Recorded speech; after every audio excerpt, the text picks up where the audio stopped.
오늘의 주제 말씀은 마태복음 17장 20절입니다. 함께 읽겠습니다. 가라사대 너희 믿음이 적은 영혼이라. 진실로 너희에게 이르노니 너희가 만일 믿음이 한 겨자씨만큼만 있으면 이 산을 명하여 여기서 저기로 옮기라 하여도 옮길 것이요 또 너희가 못할 것이 없으리라. 아멘. 이 말씀으로 유기체적 믿음, 우리가 몇 주간 동안 믿음에 관해서 나누고 있습니다. 믿음은 하나님의 약속입니다.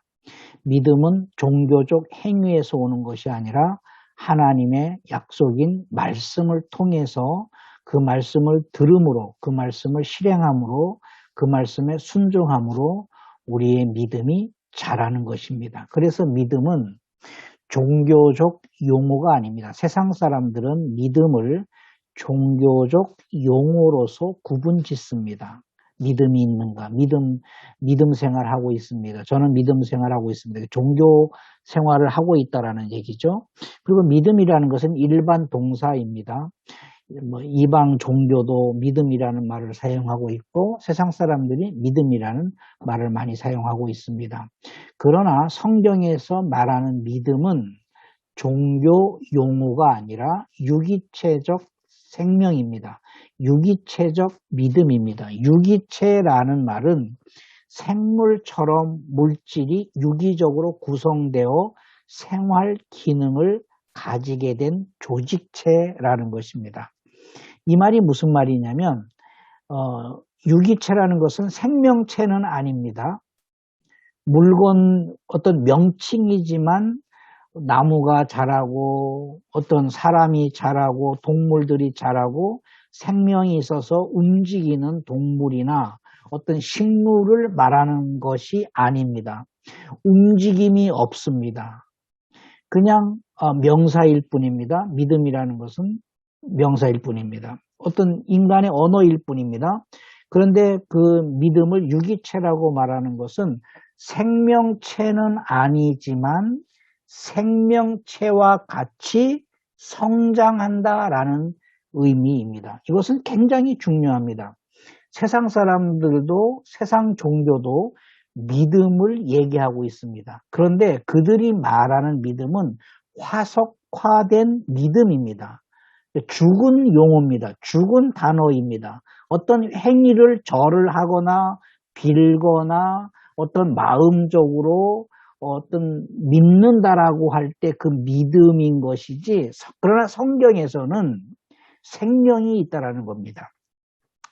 예수께서 말씀하셨습니다. 너희 믿음이 적은 용고다. 적다라는 말은, 믿음이 작다란 말은 아직 너희의 믿음이 성장하지 않았다라는 것입니다.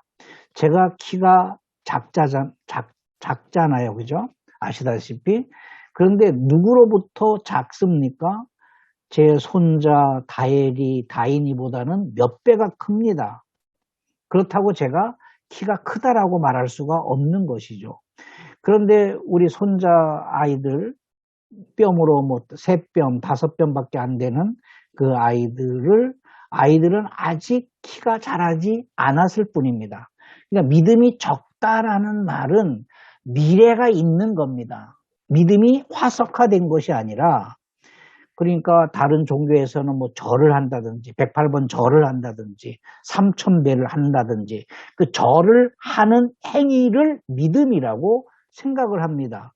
그러나 성경에서는 그것을 믿음이라고 말하지 않습니다. 믿음은 생명체라는 것입니다. 그래서 너희 믿음이 적다. 그 말은 아직 너희 믿음이 자라지 아니했다라는 겁니다. 너 믿음이 없어. 왜 믿음이 없어? 그렇게 나무라 하시는 것이 아니라 아직 너희들에게 믿음이 자랄 수 있는 희망이 있다. 그 희망을 말씀하시는 것입니다. 그래서 그 믿음을 겨자씨 한 알에 비유했습니다. 작다라는 개념이 아닙니다. 겨자씨 안에 담겨져 있는 생명력을 말씀하는 것입니다. 우리의 믿음은 씨앗과 같습니다.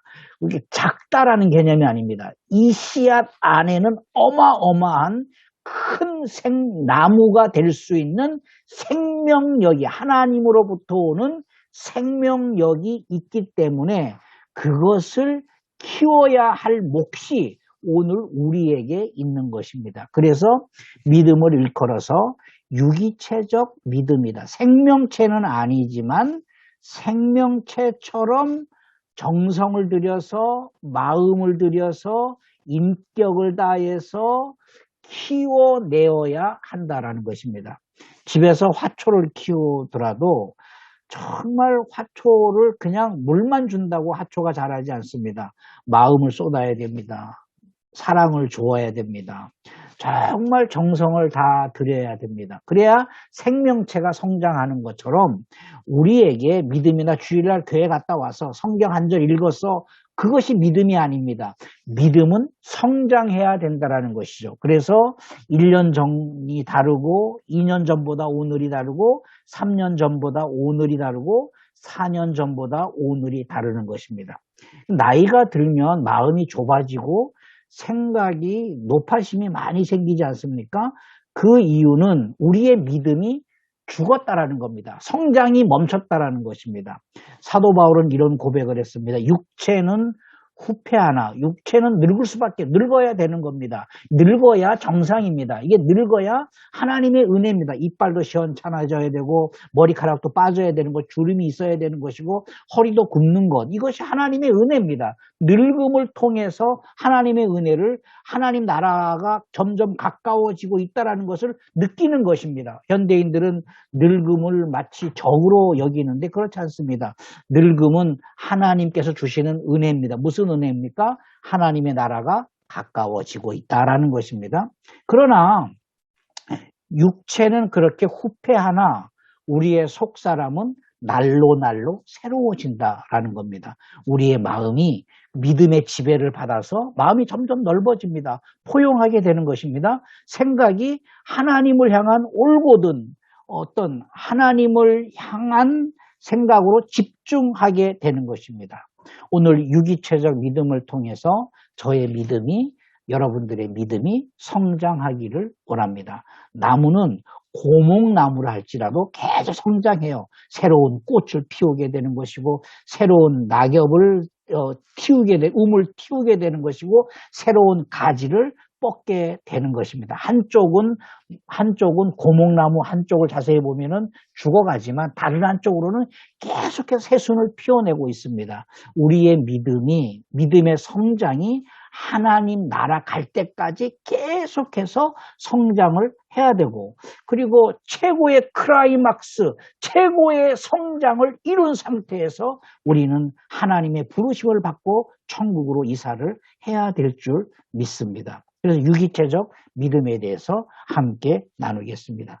마태복음 17장 20절은 우리가 해석하기가 정말 어렵습니다.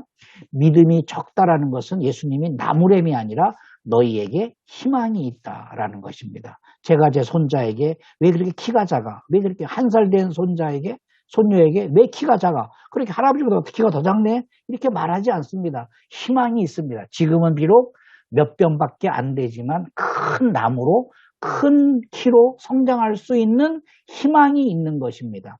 우리가 믿음이 적다라는 것은 제자들에게 말씀하실 때 너희 믿음이 적다라는 것은 제자들의 믿음이 커질 것이다라는 희망을 말씀하고 있는 것입니다. 이 말씀은 오늘 저와 여러분에게 하시는 말씀입니다.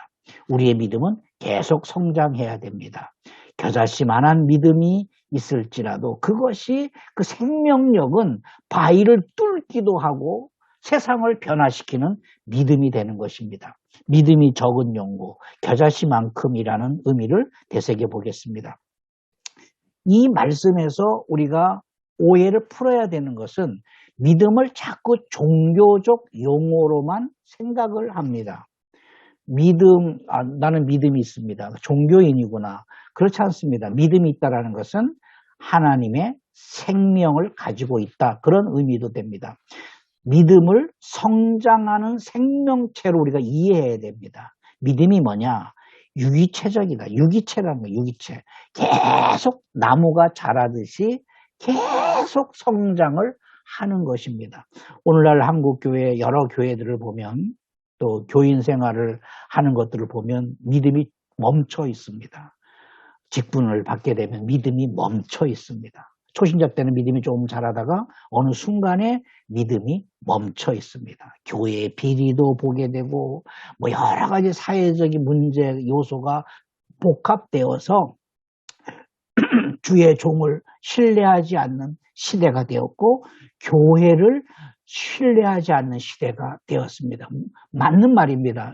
뭐 목사들이 생활을 잘 못하기 때문에 신뢰받을 만한 일도 없고 교회가 행정을 잘 못해서 하나님의 뜻을 잘 이행하지 못해서 받지 못할 일이 있는 건 사실입니다. 그러나 우리가 기억해야 됩니다. 마귀가 틈을 타고 있구나라는 겁니다. 믿음이 무너지는 겁니다. 구약시대에 이스라엘 백성들의 믿음이 완전히 무너진 때가 언제입니까? 성전을 빼앗겼을 때입니다. 오늘날 우리 시대에 우리의 믿음이 무너지는 이유가 뭡니까?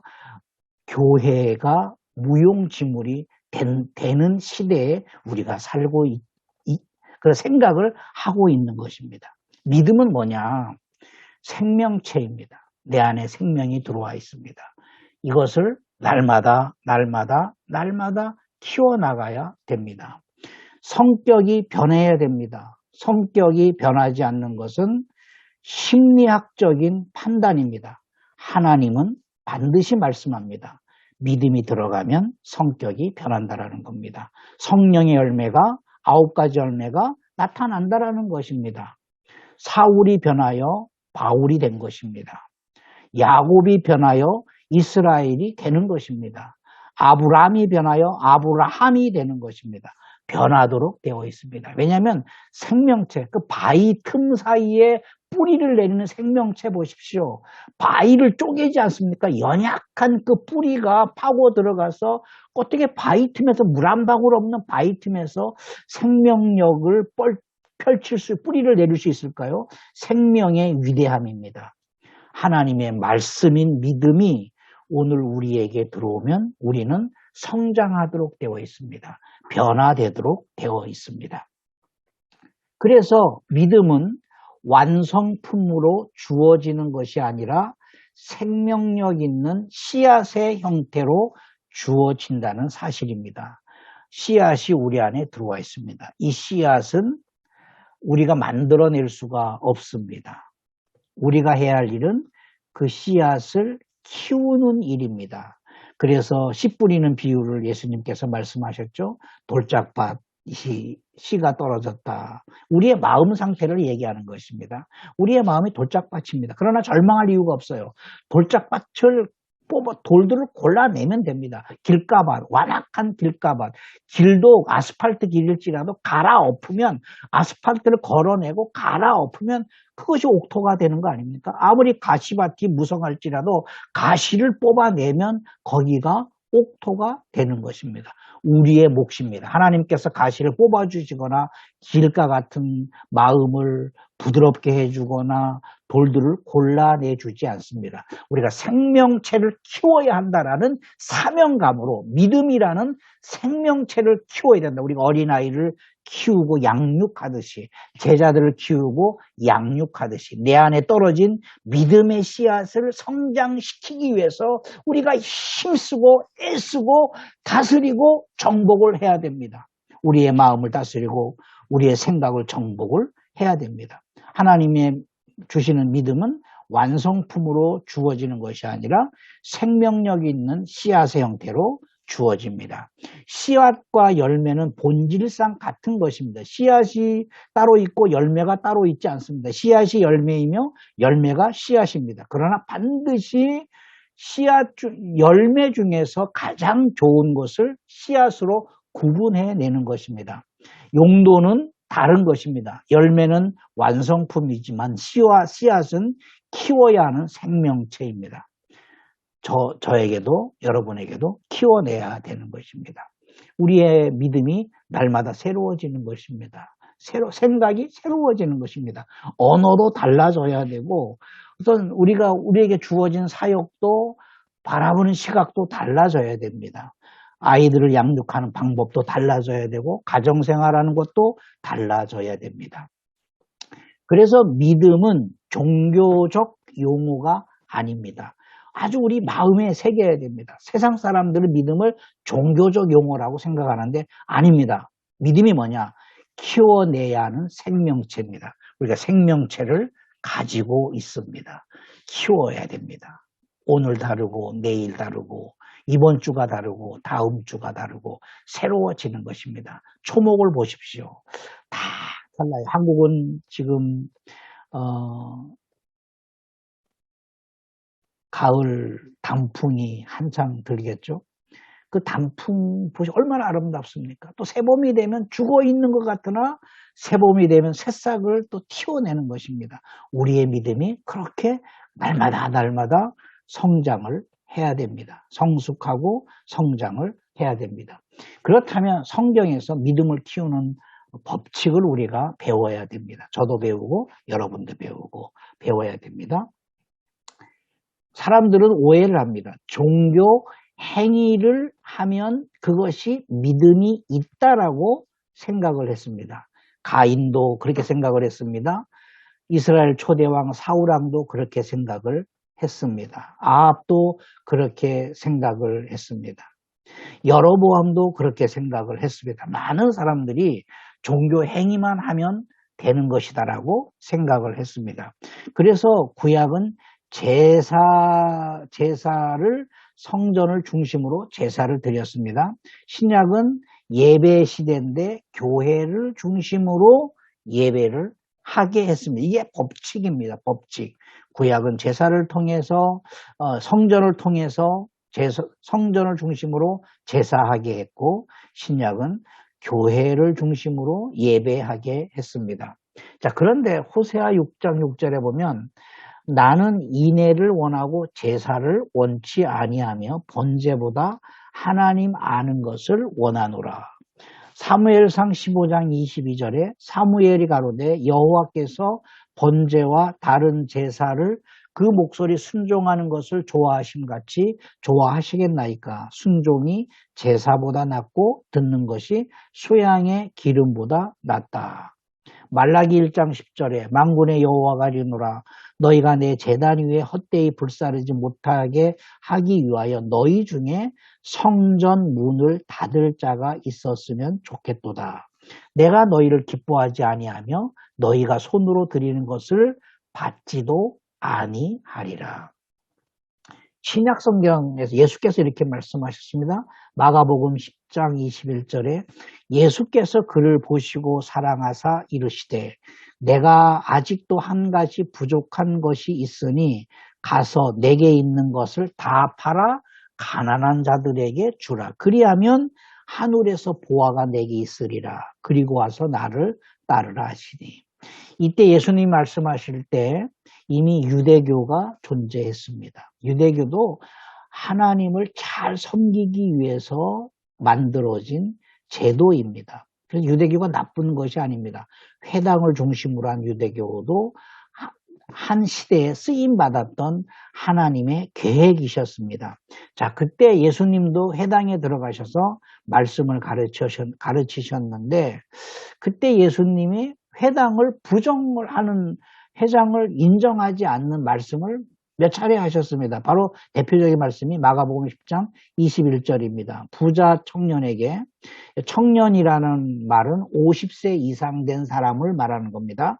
오늘 20, 30대를 말하는 것이 아닙니다. 청년은 성공한 사람을 일컬어서 청년이라고 이렇게 얘기합니다. 그러니까 50세 이상 된 사회적으로 성공한 사람입니다. 그 청년에게 말씀했습니다. 너 한 가지 부족한 것이 있다. 이 청년이 다 말씀을 지키지 않았습니까? 재산을 팔아라. 그리고 재산을 팔아서 그 재산을 회당으로 가져와서 헌금을 드려라. 이렇게 회당에 필요하도록 회당에 손을 들어 주어야 하는데 회당이 필요 없이 마치 개인적으로 그것을 팔아서 가난한 자들에게 구제하라. 이 말씀에 대해서 오늘날까지 상당한 많은 오해를 하게 됩니다.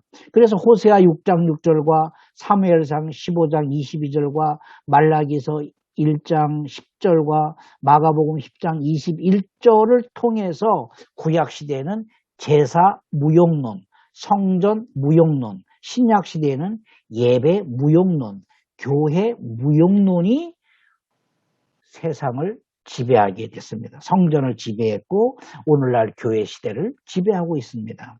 여러분, 이제는 교회를 사랑하고 교회를 위해서 목숨을 거는 것을 순교라고 생각하지 않는 시대에 살고 있습니다.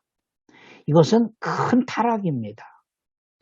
교회가 무너지면 하나님과의 관계도 무너집니다. 물론 요즘은 사람들이 개인적으로 성경 공부하고 유튜브를 통해서 성경 공부를 하고 예배를 드리고 그러다 보니까 교회에 대한 중요성도 없고 교회의 소속감도 없게 됩니다. 이스라엘 백성들이 그랬습니다. 이스라엘 백성들이 성전을 버렸습니다. 10지파가 12지파 중에 10지파가 하나님이 세우신 성전을 버렸습니다. 그 결과가 어떻게 됐습니까? 개 같은 인생이라고 취급을 받았습니다. 오늘날 이 말씀을 통해서 제사 무용론, 성전 무용론, 예배 무용론, 교회 무용론을 말씀하려고 하는 것이 아닙니다. 믿음을 키우는 법칙은 바로 종교 행위인데 제사를 통해서 전해진 말씀에 귀를 기울여라. 예배를 통해서 전해진 말씀에 귀를 기울여라. 다 제사를 통해서 말씀하셨고 예배를 통해서 하나님은 말씀을 하셨습니다. 하나님의 약속을 말씀하셨고 그 약속이 오늘 저에게 여러분에게 믿음이 된 것입니다. 모든 세대의 믿음이 된 것입니다. 다시 말하면 믿음이란 종교 행위가 아닙니다. 믿음이란 하나님의 약속을 가지고 있는 유기체적 생명입니다. 그 약속이 계속 현재 진행형으로 운영되는 것입니다. 성전신앙, 구약시대를 성전신앙이라고 하는데 성전 없이는 하나님의 임재하심도 하나님께 나아갈 수도 없다라고 말씀을 하셨는데 이스라엘의 80% 10지파가 성전 없이도 된다라고 해서 나라를 세운 거 아닙니까?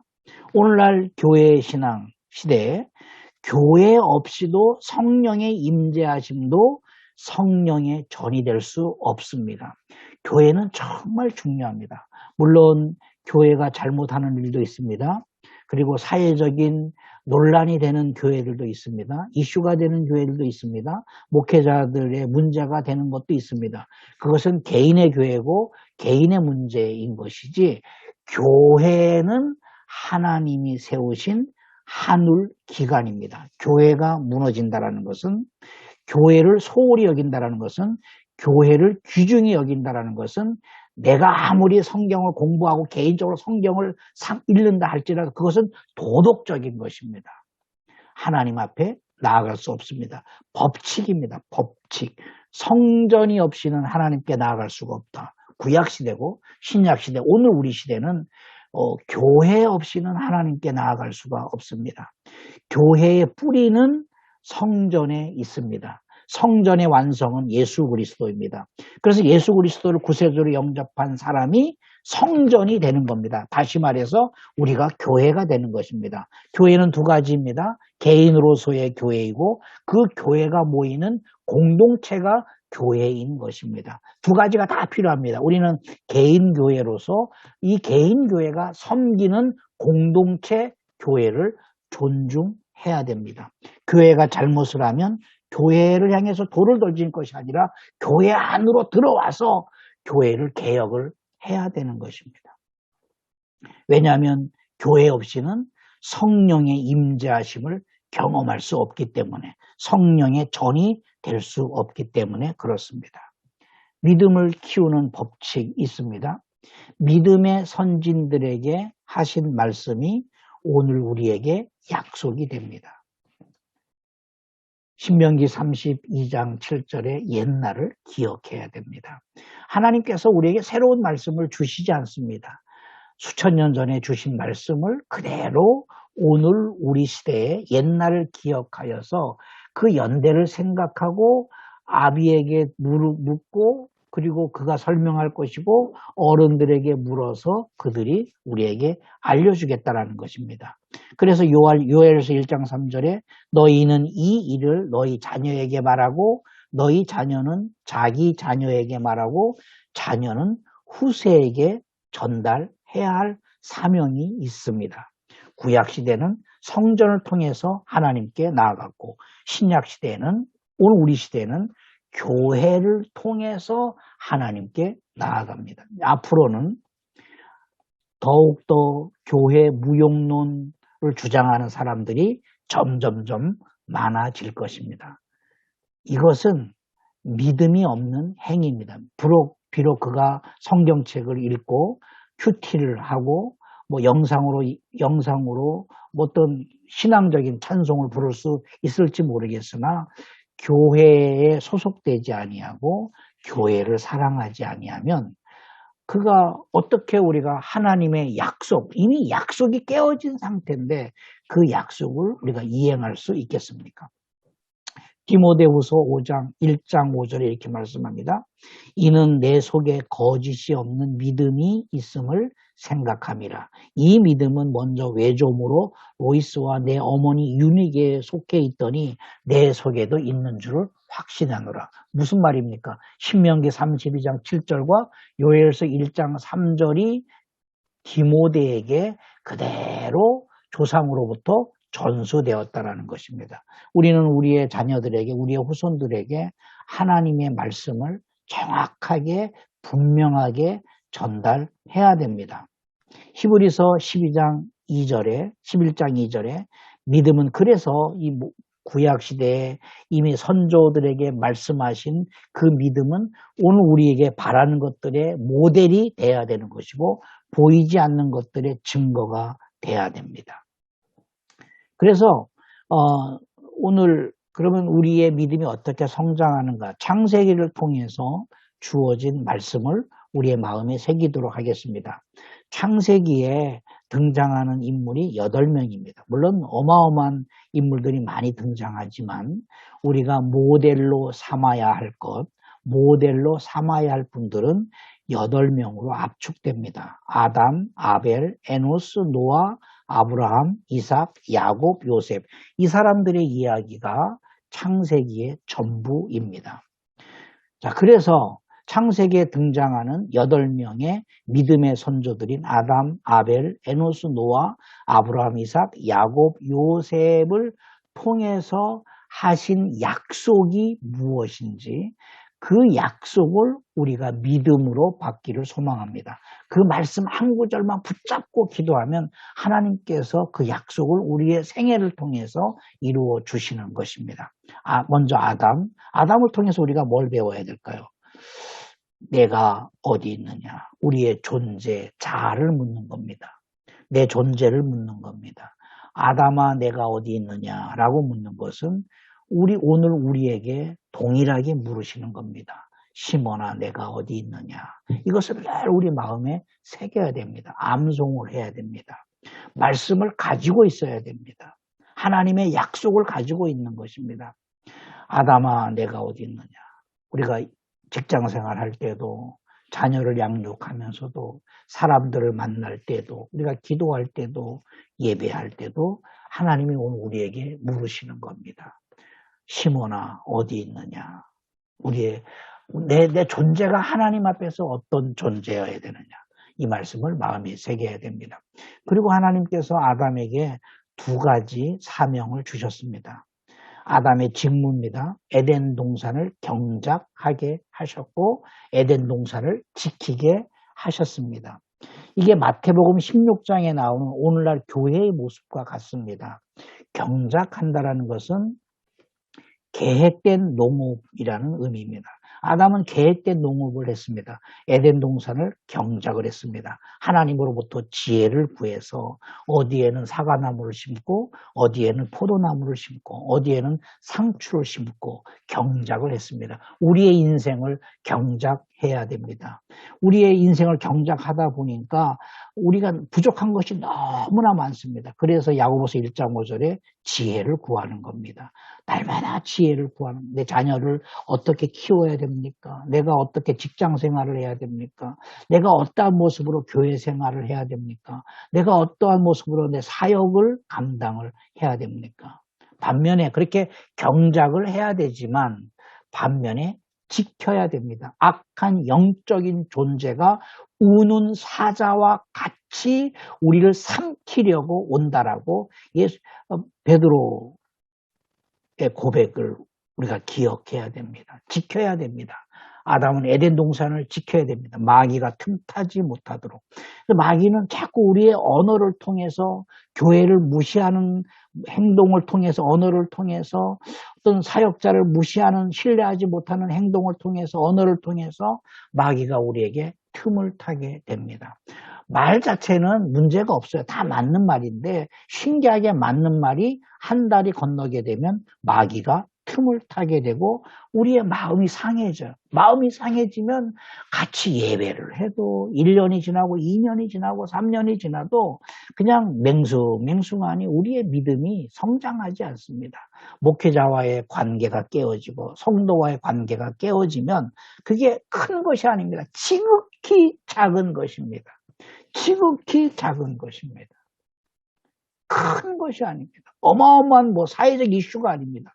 아무것도 아닌 지극히 작은 것에 마귀가 틈을 타면 마귀란 말이 디아볼로스입니다. 볼로스라는 의미가 바로 분리시키다라는 의미입니다. 예수 그리스도는 원가지입니다. 원나무입니다. 아버지는 농부시고 우리는 그 원나무에 붙어 있는 가지입니다.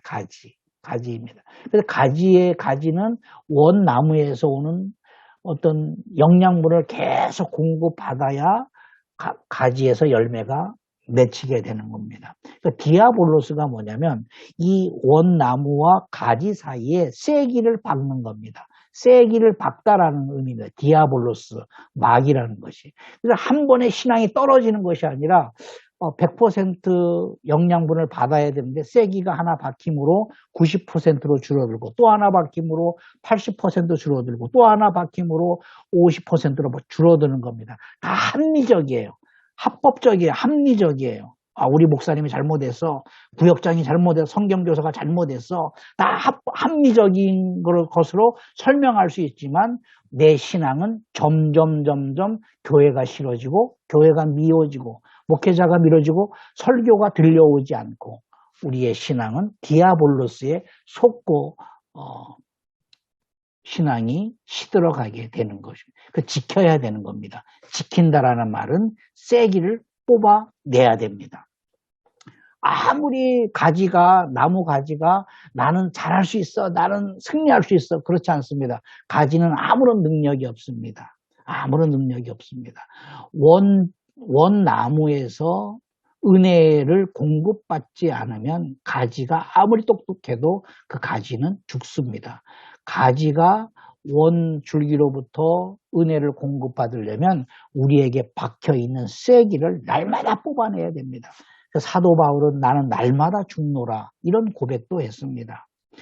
디아볼로스, 마귀가 틈을 탑니다. 그것을 우리가 지켜야 됩니다. 아담에게 주신 직무이기도 하고 오늘 저에게 여러분에게 주신 직무입니다. 우리 가정에 디아볼로스가 틈타지 못하도록 우리 공동체에 디아볼로스가 틈타지 못하도록 지켜내야 됩니다.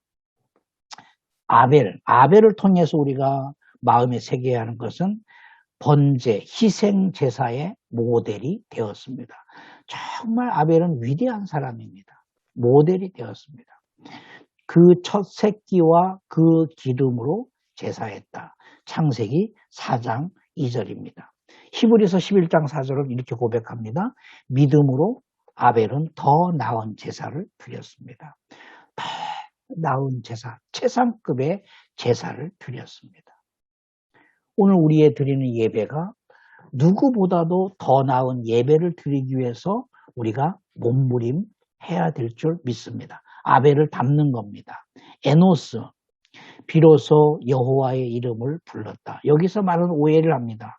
막 극악무도한 세상, 진화론적 입장에서 볼 때는 짐승에서 진화되어서 그리고 인간이 덜 된 상황, 인간의 초기 모습이기 때문에 짐승들이 약육강식이 있지 않습니까? 악하고 울렁거리고 그와 같이 인간도 그러했다라고 생각을 합니다.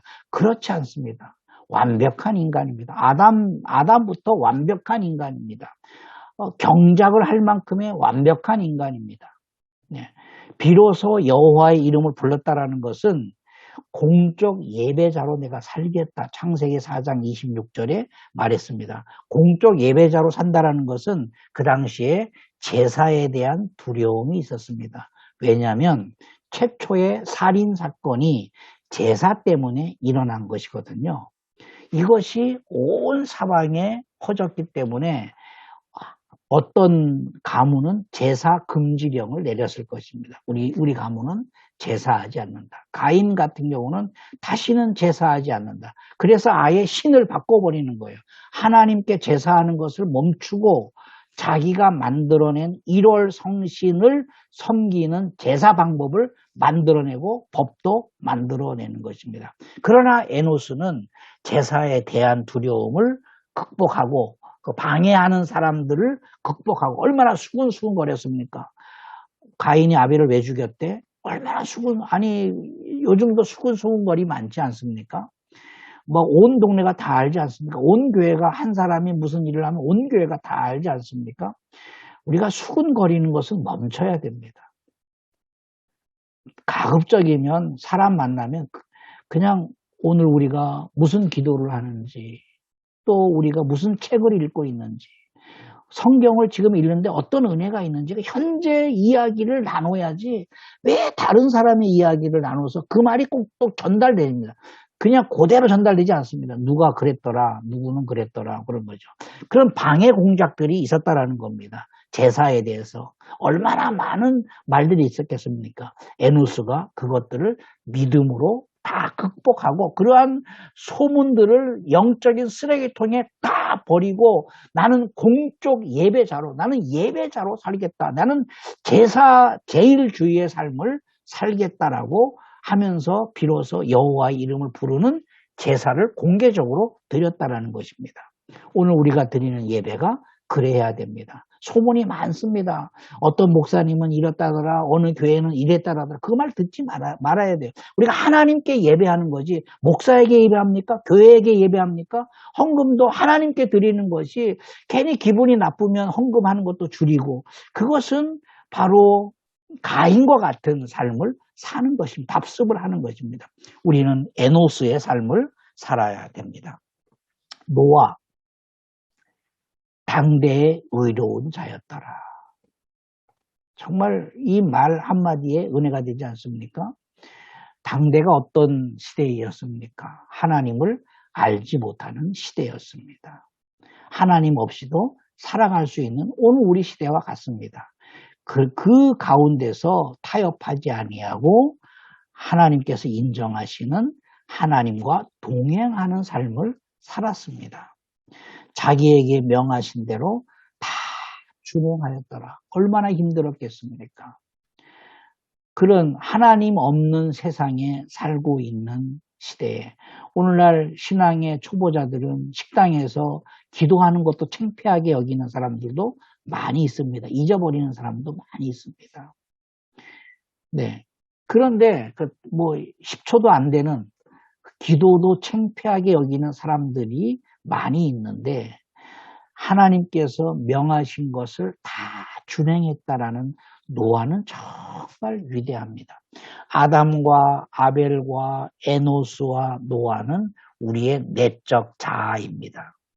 우리의 내면을 어떻게 하나님 앞에서 키워가야 될 것인가? 우리의 인격을, 우리의 속사람을, 우리의 믿음을 어떻게 성장시켜 가야 할 것인가에 대한 내적인 것입니다. 창세기에 등장한 8명의 믿음의 선조들 아브라함을 보겠습니다. 아브라함부터는 우리가 고백을 해야 됩니다. 그것이 믿음이 되는 것입니다. 범사에 복을 주셨다. 이것을 마음에 우리가 새겨야 됩니다. 제가 내가 기도할 때마다 사람들에게 기도하는 것은 하나님 범사에 복을 주시옵소서. 복이란 말은 여러 가지 의미가 있습니다. 기복적인 신앙으로 돌아가자 그런 의미가 아닙니다. 첫째, 복에 대한 해석 중에 첫째는 하나님 앞에 무릎을 꿇다라는 것입니다. 하나님 앞에 엎드리다라는 의미입니다. 범사에 복을 주셨다라는 것은 바로 이겁니다. 하나님과 벗이 되었습니다. 얼마나 멋진 사람입니까? 주님, 하나님과 벗입니다. 그 사람을 알려면 그 사람의 친구를 보면 알 수 있다. 그런 말이 있지 않습니까? 아브라함의 벗, 하나님. 하나님의 벗, 아브라함. 이것은 아브라함의 이야기가 아니라 오늘 우리도 하나님이 우리의 벗이 될 수 있습니다. 그리고 나의 범사에 하나님 앞에 무릎을 꿇어야 됩니다. 내 기업이 무릎을 꿇어야 되고 내 사업이 무릎을 꿇어야 되고 내 사역이 무릎을 꿇어야 됩니다. 무릎을 꿇어야 됩니다.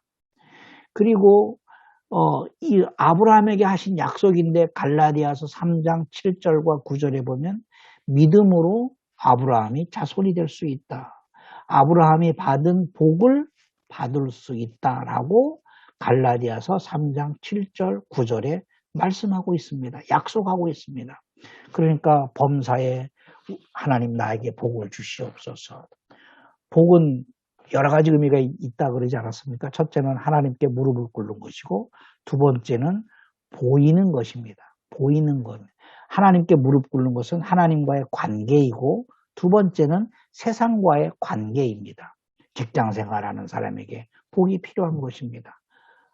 직장을 통해서 하나님께로 더 가까이 가는 것도 필요하고 또 세상에 나타내어지는 복이 필요한 것입니다. 갈라디아서 3장 14절에 이렇게 말씀합니다. 예수 안에서 아브라함의 복이 이방에게 미치게 하셨다. 오늘 범사에 복을 주십시오. 약속을 붙잡아야 됩니다. 나도 하나님과 벗이 되게 하여 주옵소서. 이것이 믿음입니다. 이 말씀이 우리 안에 떨어져서 싹을 틔우고 그리고 성장하여서 열매를 맺는 것입니다. 아브라함의 믿음이 이삭에게로 전수됩니다. 이삭은 단순합니다. 농사하여 100배나 얻었고 여호와께서 복을 주심으로 마침내 거부가 되었다. 거부가 되었다라는 말도 여러 가지 의미가 있습니다.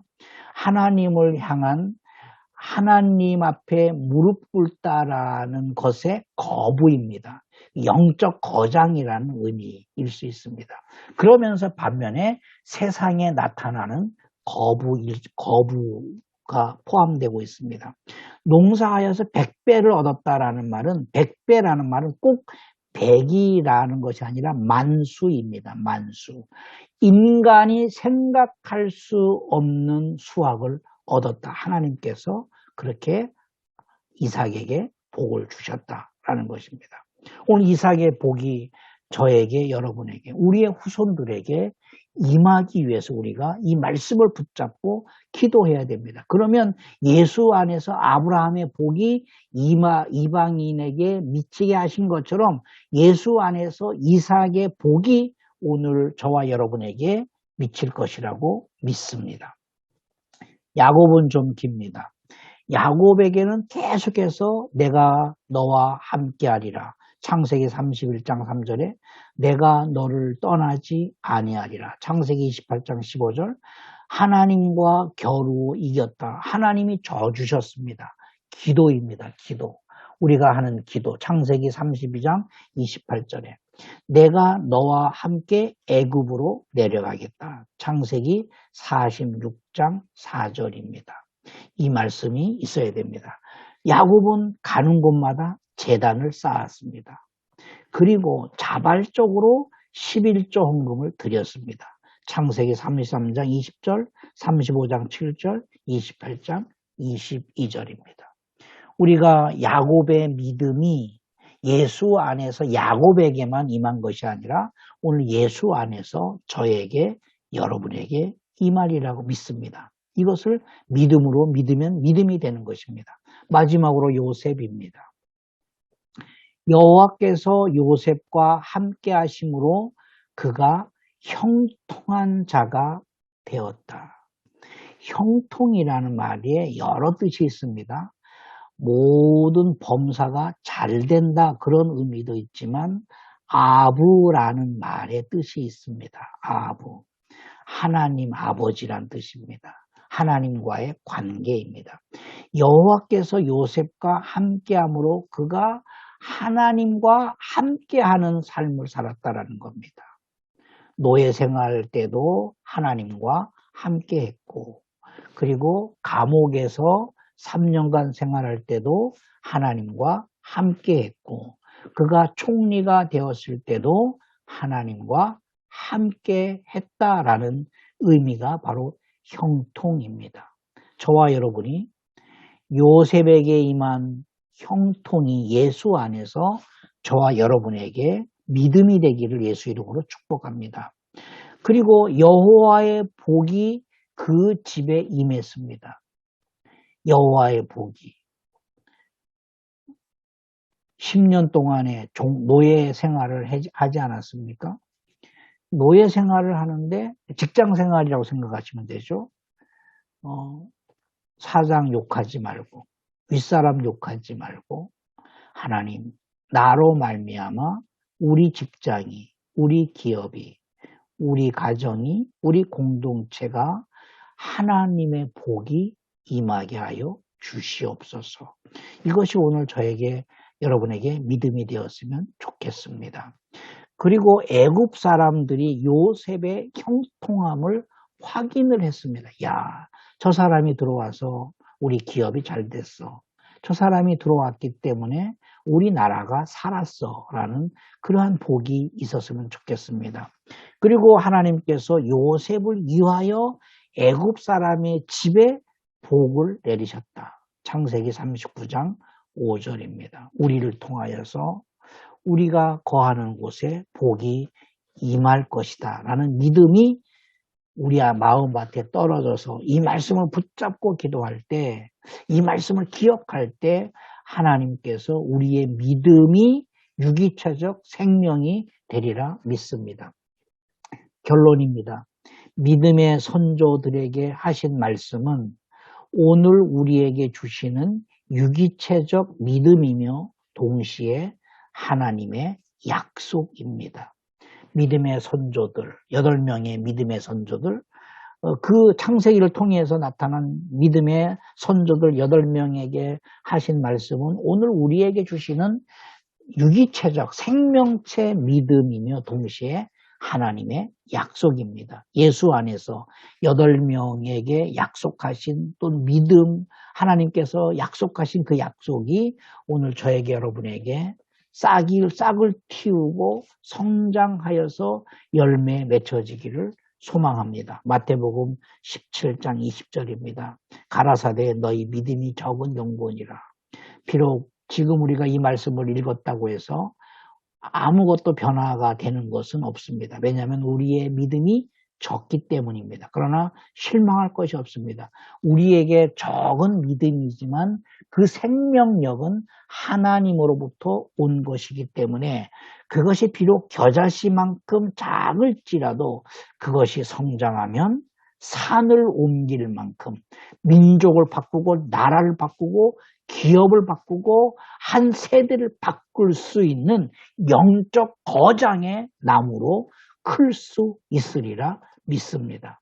저에게 여러분에게 또 우리의 후손들에게 그러한 믿음의 영적 거장이 나타나기를 예수 이름으로 축복합니다. 기도하시겠습니다. 살아계신 아버지 하나님, 우리는 연약합니다. 나약합니다. 어립니다. 믿음이 적습니다. 그러나 중요한 것은 우리의 믿음이 화석화되지 않고 종교화되지 않고 유기체적 생명력 있는 믿음이 되어서 오늘 우리의 마음판에 떨어진 하나님의 말씀, 이 약속의 말씀이 믿음이 되어서 싹을 틔우게 하여 주옵시고 나무로 성장케 하여 주시옵소서. 그리하여서 우리가 이 세상을 살아가는 광야 같은 세상을 살아갈 때 우리의 믿음이 흔들리지 아니하고 우리의 믿음으로 이 광야 같은 세상을 변화시킬 수 있는 능력과 힘과 지혜를 주시옵소서. 예수님 이름으로 기도하옵나이다. 아멘.